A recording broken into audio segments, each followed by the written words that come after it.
Bonjour et bienvenue sur ma chaîne 2 minutes au jardin. Aujourd'hui je vais vous parler de la punaise verte ou Naisara viridula. Alors là, tel que je vous la montre, elle est à un de ces stades larvaires. Il y en aura 5 entre le moment où les œufs sont pondus et le moment où vous avez la bête à stade adulte. Alors je sais pas si vous la voyez bien. Voilà, je vais essayer quand même de... Voilà, là c'est beaucoup mieux.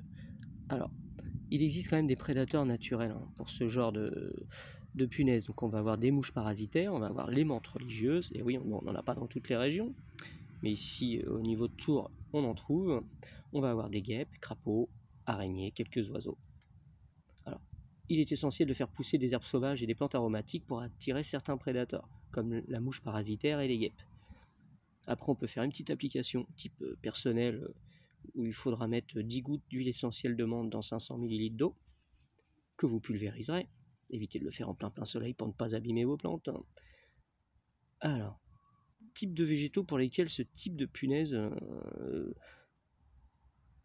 vont être nuisibles. Alors, il y a les tomates, soja, concombres, poivrons, pour les principaux. Alors, j'essaie quand même de faire toujours une bonne mise au point, mais c'est pas facile. Voilà. Alors, c'est un insecte suceur-piqueur, susceptible d'occasionner des symptômes sur les feuilles, sur les fruits. Alors les feuilles, en fait, ça va se flétrir, hein. Ça va être facilement remarquable. Après, sur les fruits, on verra des taches provoquées par la piqûre, et parce que il se nourrit de la sève, en fait, il pique avec un petit tube, et puis il va aller en fait dans la plante, et il va se nourrir comme ça. Après, donc, il faut faire attention quand ça pique des fruits, donc ça peut être vecteur de bactéries et de levures, en fait, qui vont totalement détruire le fruit. Voilà, en fait, pourquoi des fois, il y a des attaques qui paraissent un petit peu plus dures que d'autres, alors qu'il n'y a pas eu plus de piqûres que ça au final. Qu'est-ce qu'on peut dire? Elles hivernent en fait dans les tunnels ou dans les serres ou dans les abords de maisons, les bâtiments, là où elles peuvent se mettre un petit peu à l'abri. Voilà, alors attends, j'essaye de les retrouver. Elle est là. Voilà, très très bien.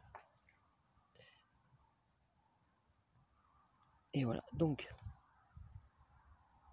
ayez le réflexe de désherber la serre et ses abords, détruisez les résidus de végétaux et les résidus de culture, et désinfectez aussi le matériel si vous avez vraiment une grosse invasion. Voilà, donc j'espère que cette vidéo vous aura servi à quelque chose. Alors j'essaye de les retrouver avant de vous quitter. Voilà, elles sont là. Voilà. Alors, à bientôt pour une prochaine vidéo. Vous avez le droit de liker. Vous avez le droit de vous abonner.